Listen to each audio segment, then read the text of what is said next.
Okay, we are on day 39. It's been a ride. It's been crazy. I mean, it's definitely been a variety. And if you hear any noise from down below, it's our cat Foster. He wants attention really, really bad, and neither one of us is giving it to him. So he's been going around kind of rubbing against the boxes that are on the bottom, or on the floor, sorry. Are you done? I think he's now going to go upstairs. So if you hear any kind of that's him going up the stairs. But without further ado, let's just get down to day 39. Looks like a nice small one, light. This one I get to see first, not my cameraman. I'd like to make a prediction. I'm thinking it's another kid book because of the thinness of it. And I like when I get kid books because kid books mean I can read them faster. So, well, let me see what this is. Okay, first I'm going to say it's a book I've never heard of. The Doll in the Garden, a Ghost Story by Mary Downing Hahn. Didn't we do just something with her? I think so. So it's another book by her? Yeah. So I think we've already done a book by her earlier on in this challenge. That doesn't sound like a kid's book. You don't think it sounds like a kid book? No.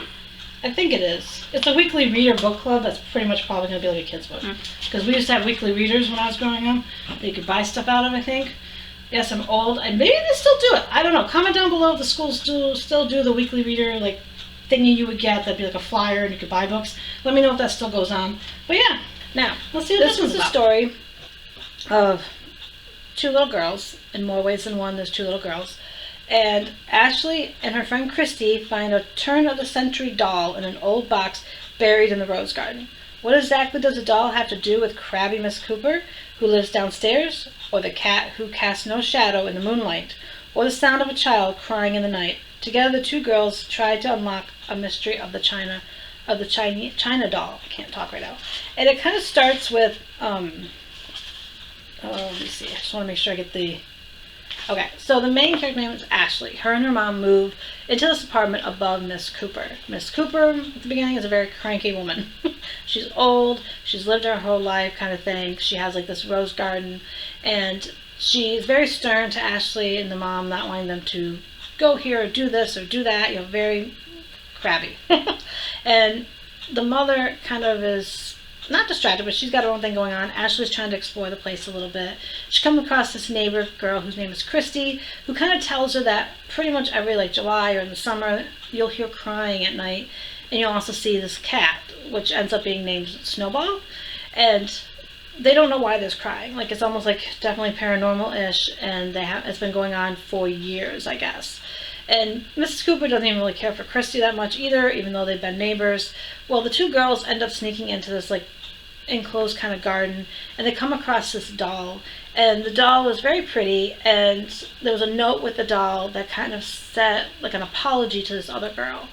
And you end up finding out that there used to be this other house next door, and it's no longer there anymore. And you end up kind of seeing how these girls that found the China doll, Ashley ends up kind of following the cat one night and goes through like this goes through this path and ends up seeing this house in the plot where there was no house. And she comes across this little girl, and the little girl's crying, and they get talking, and there's lots of that kind of transpires from that as Ashley and then Christy on another night follows her over there, and they meet with the girl again. You find out the ghost girl is sick, and you kind of learn some things. I don't want to give too much away because it was a good read. I gave it 4 out of 5 stars. The ending was both happy and sad. So if you come across this, you know, The Doll in the Garden, I would definitely grab it. It was a really kind of interesting read, dealing with paranormal and also dealing with friendship as well. It was about 128 pages for this edition, which wasn't a bad read. Read it in one night. Even a kid would probably read it in one night if they're a fast reader. And Terry Fountain's Salvation Army, and it was released in 1989, and I believe, and I'm not sure if this is the one that's going to tell me, because I swear she wrote something else, and it's probably not going to tell me. I can't, okay. Oh, I guess she didn't. She's wrote other novels, but it doesn't mention Guess, which was one that I said before. There is one called Wait Till Helen Comes, which one, I swear I remember something about that. So I'm wondering if years ago when I was young, if I might have read that before I read these. So that was always kind of interesting too, is like when you get books like that, I do like when they list what the author has done before. because then you can always look for more.